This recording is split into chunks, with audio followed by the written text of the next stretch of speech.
years going back and forth between the House and the Senate, etc., until it was signed into law.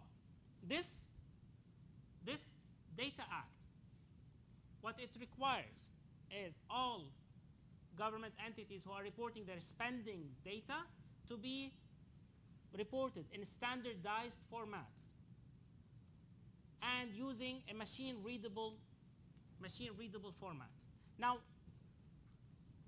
to just explain a little bit about machine readable format, when you talk about text files, those are not machine readable formats. Text files cannot, if you find a number in Excel, does it explain automatically itself? Does it introduce itself?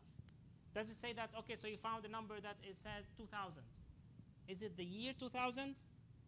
Is it $2,000? Is it, for example, 2,000 euros? What is this amount? Unless you know what the header of that column is, you cannot know what this information is, right? So the number by itself does not have an information. Machine readable formats, usually they would include tags. This tag, it gives an idea of, for example, what this amount is. This is, for example, this is a payment amount. It's in dollars. It's for fiscal year 2012 to 2013. It would give you all this added information. Think about it as if it's a value that has written on it its description. Now, what this enables, it enables two computers to basically talk to each other without the need of basically someone explaining this. So remember when we talked about the example, you said that there will be re-entry. Someone will have to re-enter this data manually. Why do they have to enter it manually? Why don't they just copy and paste? They are not machine readable, so they are in Excel. Let's say they are in Excel, and you transfer the data. What if I, by mistake, added one more column in the middle? What will it do? It will mess up the whole table, right? So there's someone who needs to make sure that those columns are labeled properly. With machine readable formats, and here the idea is, I think they have in mind, for the Data Act, they have in mind XBRL. This is where the data will have additional information like metadata that would explain what this amount is. With this information, my system as a municipality, let's say I'm a municipality and I'm filing a report to the federal government, I could upload it directly to the federal government's system, because that system will understand, their computer will understand my report. They will understand that this 2,000 was $2,000 for fiscal year 2012, 2013, something like that. So they will see what this means without the need for human intervention. Whenever we decrease human intervention at this point, we are decreasing the likelihood of additional errors. For spendings, federal spendings. This is whatever. This is financial reporting. It's not the CAFR statement. They cannot do the CAFR statement. No, this is equivalent to XBRL, GL, right? Not XBRL. Actually, they haven't decided. This is the funny thing. What I mean is the level of detail. They don't know it yet. No. What I mean is the level of detail the Data Act is referring to is not 50 state governmental income statements, right? No, it's not. Actual reports to the federal government. Those are actual reports to the federal government. On transactions, basically, right? Not transactions at this point. Transactions of federal money, yeah. So it's reports on what they've done with money the government has given them. We actually looked at 58 elements, right? It was 58 elements that recently were done, and they don't provide detailed information. What they provide information so far, you see, this is what I wanted to talk about. The Data Act has several. Between financial reporting, as in an annual budget by the state, and reporting, which This is governmental reporting. It is a reporting of spending. So this is not where you report the annual financial statements. So you should clarify that. Okay. This is reporting related to grants. This is whenever an entity receives grants from the federal government, any municipality, Rutgers, for example. Rutgers, it's an entity that receives. It doesn't have to be municipalities or governmental entities. Even private companies who receive grants from the federal government, they receive money from the federal government, they have to report to the federal government. And based on the Data Act, they have to report in a standardized format. This is far more ambitious than anything the SEC has done, right? So far? Yeah. Yes, but this is, it's just a starting step, because until now, we've been in contact with the people who are in charge of the Data Act, or basically implementing the Data Act. This is basically the Office of Management and Budget and the US Treasury. They still don't know what standard they are going to use. They still don't know what level of information they will be requiring to be reported in this format. They don't know what elements they will be including. This is basically, for them, it's a brand new thing. And if you look at the Data Act text itself, they would ask you, they would say that, for example, they need also to talk to the higher education institutions. Well, we tried to contact them, they blew us off. At this point, they told us that they don't have time for us. Later on, they will be asking for our comments on it. Although we have been trying to contact everyone who was involved in this. We spoke to the offices of the congressmen and of senators. Still, we're trying to get involved in this. You see, the Data Act would require the Office of Management and Budget, the OMB, and the US Treasury to report, to basically have those files available to download in bulk. So this is another one. First of all, it's machine readable, open formats. They want to make it in a way, once it's machine readable, you know the example about public safety that we had earlier? Or safety expenditures that we didn't know what exactly it means? With machine readable formats, you would have the possibility of including a description of that item. No, hey, confusing the two issues here. What you showed us there was a financial statement. That was a financial statement. Right? Yes. That is not covered by the Data Act, right? No. No, so why confuse the two issues? But there are others that will be, there are elements. I'm just giving an example. But don't give an example that doesn't apply. Why is it not? Because the Data Act does not apply to that municipality reporting. But they will be reporting on certain elements. I'm just giving an example of an element. I doubt if they'll be reporting something on public safety to the federal government. Why, if they receive the funds, Yes, but that they spent money on this a one? specific report of what they spent that money on. So in other words, I think you're speaking a little beyond what most of Okay. will understand, right? I'll show you one. Even expenditures in general. This is not, right? This is, in the financial statements in the private sector, right, all companies have to do is take their final income statement and tax, right? But they don't have to go below that into levels of detail of expenditures. But this does require them to do this, right? They have, levels of detail which is far beyond anything they we still don't know. The level of detail still is not known. Says, right? The act applies to that, right?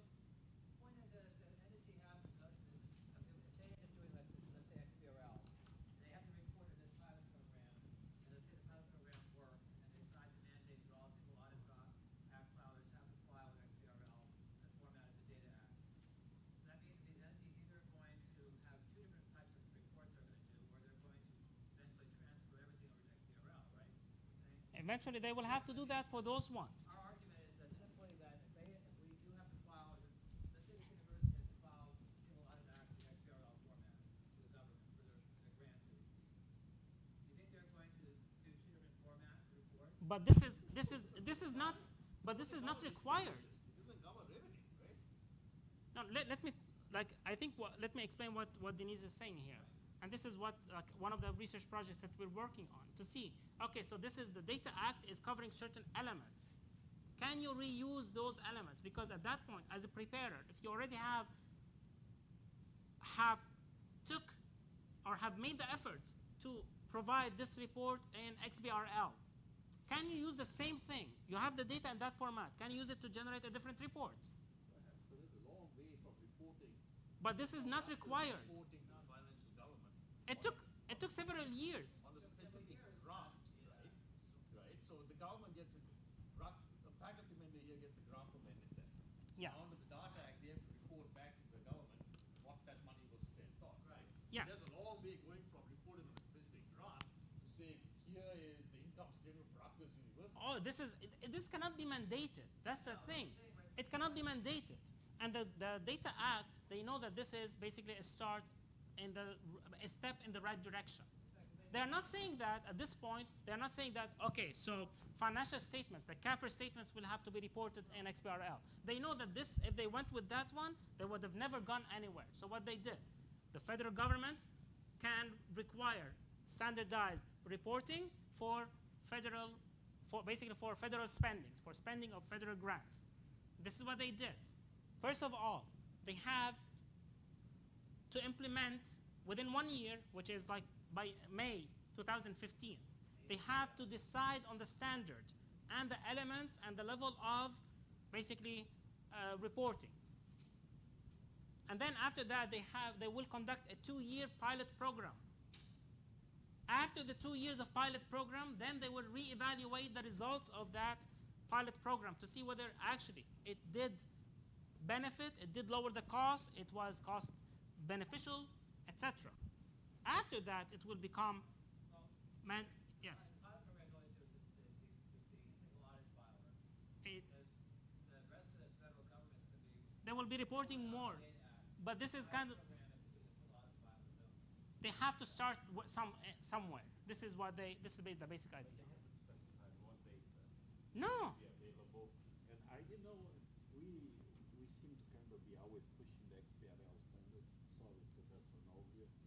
But I don't see really the great advantage of tagging large amounts of government information. Personally, I think there is a pressure also from companies like Workiva and R.R. Donnelley who are pushing in that direction because this is their main line of business. But if you are talking about the U.S. government pays 1.2 billion invoices in a year. Okay, remember the guy that was here and was talking to us.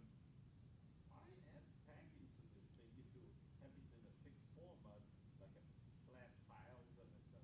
You just put the overhead in the thing. So because the government, you can be as transparent as you want to be, because actually you still see the lowest transaction occurs in the government data, right? The transaction data is available to you if you ask for it. I mean, the lowest level transaction or checkbook data is available to a citizen and ask for it from the federal government. In New Jersey. In New Jersey, also the federal government, which the Open Information Act, it takes a while to get it. You can request And it. so, but the private companies, the public companies that are trading the report XBRL don't want to be transparent, do they? And actually, we talked to you, Yeah, so Sharky, for example, that you can actually ask for the check, basically the checkbook data, the whole thing, every payment. So you're saying that I could write a letter to the U.S. government and say I want to see every single payment the federal government made, and yeah, they but will it give me would the take data? some doing to get it, they eventually cough it up. It's equivalent payment. Right. But it depends also how they are going to present it to you. They might tell you, okay, But it's just a matter yes, they charge you money for that. If you were to tag 1 year's transaction with the federal government, you would produce more data than the private sector combined in a century. Definitely. Right? And the question is, what's the purpose of doing this? Of doing what? Of tagging? But I mean, but more generally, I just want to make a point. Don't talk to people by talking about what you think should happen. No, I haven't started with talking about is what. actually going to happen. This is what's happening. This Yes, Data but Act is what you and happening. Dennis are talking about is like, we would like to see this lead to this, right? But the law doesn't actually require that right now. No, but the law is also vague about this. So it's not very clear. They basically, It's not vague about what it applies to, right? it applies to federal Exactly. reporting, So it to doesn't reporting to the apply federal to government. A state government saying, No, it doesn't. public It doesn't. safety and corrections. No, it doesn't. It's not going to apply to that. So this is the thing. It does not require, and it's very important to understand the difference between the two. So whenever there is a reporting that a municipality, let's say Rutgers, have to report to the state of New Jersey, this will have to follow the state of New Jersey's standards. But when they have to report to the federal government, it has to follow the Data Act when it has to do with the federal grants. So this is the idea here, that it is getting more or less redundant, but what they say is that even right now for the federal government, there are multiple reports that entities have to submit. With the Data Act, they are hoping to use the same reporting for multiple entities, and that the same data is available there. As business, you should be careful of being categorical statements, right? That it's obvious going to be redundant, therefore they will combine them, right? I mean, No, I'm not saying that it is combining them. I'm not saying it. An example with that lady who presented a paper on governmental reporting just a few weeks ago, right? And the example she gave was that the unions did not want more accurate reporting of the discount rate of pensions. Yeah, Why? yeah. Because if the amount of the deficit was revealed, they are worried that instead of paying that amount, the government will simply cancel the pension, right? Reduce the pension. So I mean, Yeah. so you've got to be sensitive to the fact that in this environment, people's incentives are very different than they might be in, say, the private sector, where you say, oh well, more disclosure results in a lower cost of capital, say, right? We don't have that same kind of forces at work in this environment. No, it's not. But if you see here, those entities, like for example, those agencies and contractors and grantees, right now they have to file reports to the Treasury, and they have to file certain reports to the White House, and they have to file reports to the GSA. And there are a lot of other federal agencies that they have to report files to. According to what the goal of the purpose of the Data Act is at that point you have this report that would be in XBRL. At that point, they want to reuse these elements. For once, I think I agree with Michael. I think the reason why we were interested on working, I was interested in the GASB, is that the incentives, as Michael said, are very different.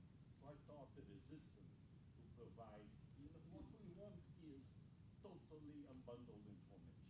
We want raw transaction data. Why? Because the moment you aggregate, you lose the opportunity to disaggregate. And Sure. so when you ask analysts what they want from companies, they say, just give me the data. Don't do FIFO, don't do LIFO, don't do anything. And companies don't want to do that. And I guarantee you municipalities and etc. won't want to do that because do you like to be graded? No.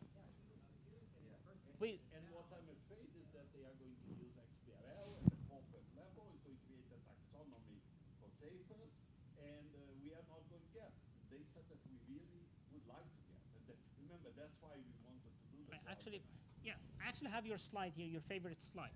And you might get an extension called public safety and corrections, right? So then you won't know anything anyway, right? So this is why we're saying that this is what is actually happening right now. We're not saying that this is the optimal way. We're not saying that this is where it's going. What's happening right now is that the Data Act is actually in place. Are we supposed to submit comments to the Data Act? They still haven't opened it. There's a comment For those about elements. the elements. If you think the element needs to be added as on the list, that's open right now. Which they just opened last week. I think last week, right? It was like a week or 10 days ago. Yeah. They put the 8 elements in. How long do we have to do that? Because I don't know, there's no date on it, but it's open. It's an open portal. I can send we it would to you. like to. We want to do that. Actually, we are meeting to discuss that, and we want to submit our comments to it. Because you're talking Bruno tomorrow. The Brazilian government has a lot of standardized data at the transaction level, and over there is a requirement to make it available. Are you going to be on the call, Professor? Yeah, I'll be on the Okay, call. good. And I see that Bruno is also like okay with the timing. I can even translate. No, Bruno speaks English pretty well. Yeah. The slides he's translating, though. Yeah, he has to translate those ones. So the thing is that this is what the Data Act says. And if you can see here, I actually put some extract from the standards here. That they have to, in consultation with the heads of federal agencies, shall establish government-wide financial data standards for any federal funds made available to or expended by federal agencies and entities. So now, this is very general. They still haven't decided on the standard, which makes it very, I don't know. I mean, they still have a couple of months before they are required by law to decide on those ones. Data elements. So the financial data standards established under a blah, blah, blah shall include common data elements for financial and payment information required to be reported. But they don't actually tell you what these are. They are still thinking about what elements to include. And the 58 elements, they would include, most of the information that is included is uniquely identifying those agencies. So basically, you're talking about who's the agency, who's the person who's signing, etc. Basically, what's the amount, the date, type of funds, etc. But most of the information, like out of these 58, I can't remember the number, most of them were to identify the agency. And the requirements here, that they should be accepted data elements, they should have non-proprietary searchable, platform independent and computer readable format. So this is kind of to explain what the standards should look like. They should include unique identifiers. The elements that we saw so far are mostly for unique identification of each entity. They have to be consistent with applicable accounting principles, etc., etc. You were able to, they provided this information to you. You ran your analysis, and you found that your municipality is not doing as well as another municipality, right? Or another state, something like that.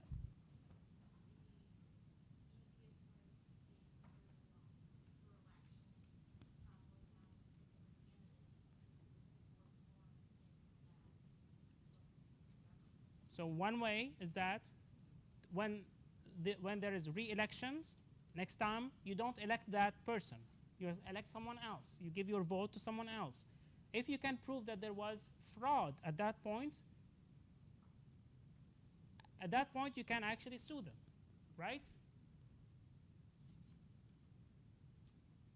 And this is what would usually happen. If they are not satisfied with the level of services, this is what happens. This guy, Hugh Sharkey, we talked about, the CPA, he ran his analysis and he found that they pay more for dispatch at his municipality than what they have, or than what the county pays. So the municipality is smaller than the county. Then at that point, his question was, why don't we just use the county if it's cheaper? What do you think happened next? He did make that information available. So he ran the analysis, and I think he published this information. This is what he did. He exposed this information that, okay, they are getting more money to provide that same service. What do you think happened? Anyone? Not you. You know the answer because he told us that. And you were there too, so don't say it. Anyone? What do you think happened? Actually, he was not arrested, but his sons were harassed. Every time they see him, they basically stop him. The police department, they started stopping him and his kids, etc., and they started pestering him. So there are ramifications to doing that. But he was able to expose them, and this is what he did. So if there is information that you find and you expose them, you end up with a scandal. If the scandal is too big, then you might need, I don't know, it could be riskier. But again, at least you have the right to know this information. What you do with it later on, it's up to you. Okay. Would you like to ask your question again? I was wondering if the governments that do that, like report differently on purpose, or whether they have the same kind of performance across the year within the same states, within the same government like officials. I mean, if they have the same officials. So, officers are saying where they report. in the same way. Yeah, and if there is a change of the officers, where they change the formats or something. Within the same state. So the question is, within the same state, do you find the same reporting formats, etc.? And does it depend on, and this is not related to the Data Act, this is within the same state. Do you find the same reports? And will it change if the people who are in the office are change? What do you guys think?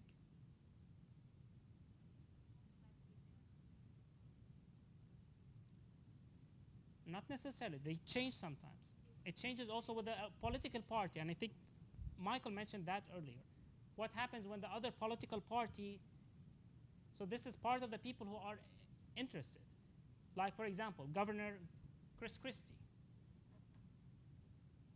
Whenever the other party would all, and let's not get into politics. So basically, let's not give any names. But let's say if you are in one party and then the other party, well, yes, I don't want to get fired for any reasons, and I don't want to get basically stopped by a police officer or by anyone. I'm pacifist. So what happens? At that point, what happens is that the other people might criticize you for the choices that you make. There is also politics that plays a role in these things as well. You had your hands raised? Okay. So you do have within the same state municipalities they will be using. I think you asked this question, whether municipalities under the same state use the same standards. They are supposed to use the same standards. For example, under NJ, they use the same standards that are required for NJ. However, they have different reports. They have the reports that they file to the states.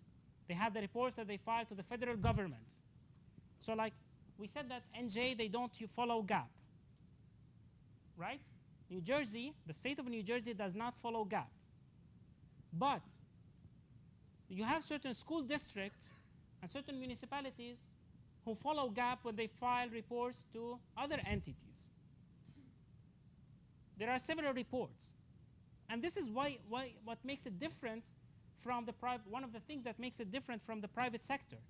The private sector, you have those financial statements that you file, and this is all that is required from you.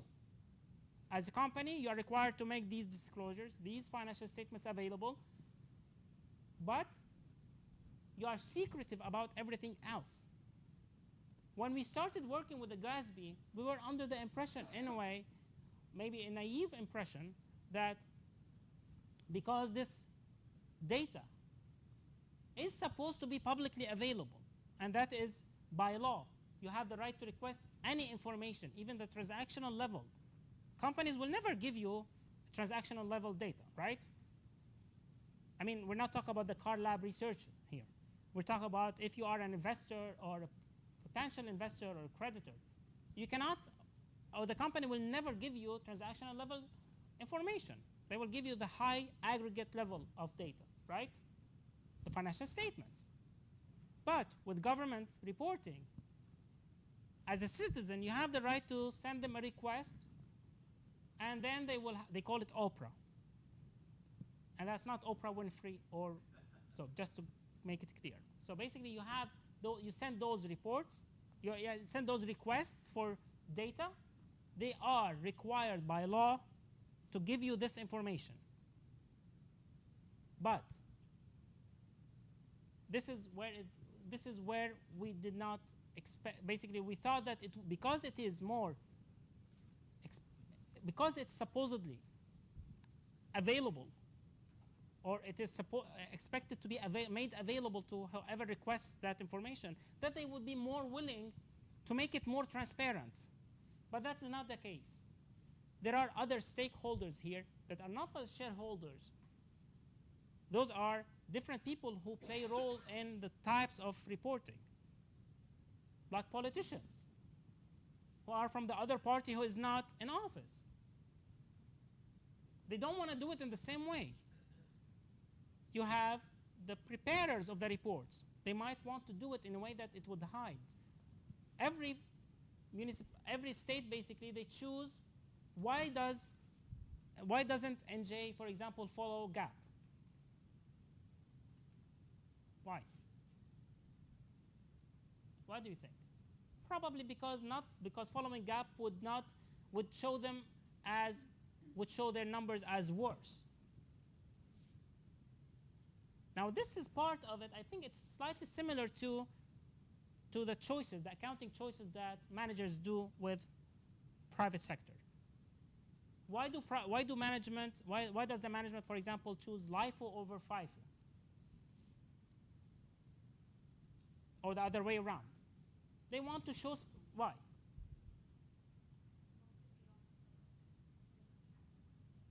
So it could be for tax benefits.